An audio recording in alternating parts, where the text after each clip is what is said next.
এটা নতুন কিছু নয়, তাদের ম্যাচগুলোতে বরাবরই হয়। মাঠেই তর্ক লেগে গেল, এরপর দুজনকেই হলুদ কার্ড দেখতে হলো।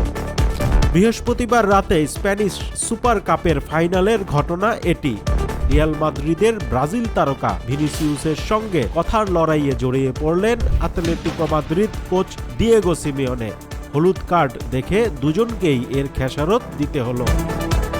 ম্যাচের ৮০ মিনিটে বদলি হিসেবে মাঠের বাইরে যাচ্ছিলেন ভিনিসিউস। ঠিক তখনই পাশের ডাগআউট থেকে এই ব্রাজিলিয়ানকে কিছু একটা ইশারা করেন সিমিওনি। তা ভালোভাবে নেননি ভিনিসিউস, পাল্টা কথা শুনিয়ে দেন। সঙ্গে যোগ দেন রিয়ালের কোচ জাভি আলোনসো ও অন্য স্টাফরা। পরে তাকে শান্ত করে ড্রেসিং রুমে নিয়ে যান অ্যান্তোনিও রুডিগার। উত্তপ্ত বাক্য বিনিময়ে দুজনের ক্ষতি হলেও মাঠের লড়াইয়ে জিতেছে ভিনিসিউসের দল। স্প্যানিশ সুপার কাপ সেমিফাইনালে আতলেতিকোকে ২-১ গোলে হারিয়েছে তারা।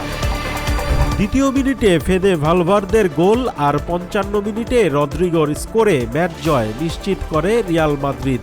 এই জয়ে রিয়াল স্প্যানিশ টুর্নামেন্টটির ফাইনাল নিশ্চিত করেছে। সেখানে দেখা হবে চিরপ্রতিদ্বন্দ্বী বার্সেলোনার সঙ্গে, যারা আতলেতিকো বিলবাওকে ৫-০ গোলে হারিয়ে ফাইনাল নিশ্চিত করেছে আগেই। বার্সেলোনাকে সবশেষ দেখায় ২-১ গোলে হারিয়েছিল রিয়াল মাদ্রিদ। এরপর থেকে অবশ্য বার্সেলোনা টানা ৯ ম্যাচ জিতেছে। তাই ১২ জানুয়ারি দুই জায়ান্টের সমান শক্তির লড়াই হতে চলেছে।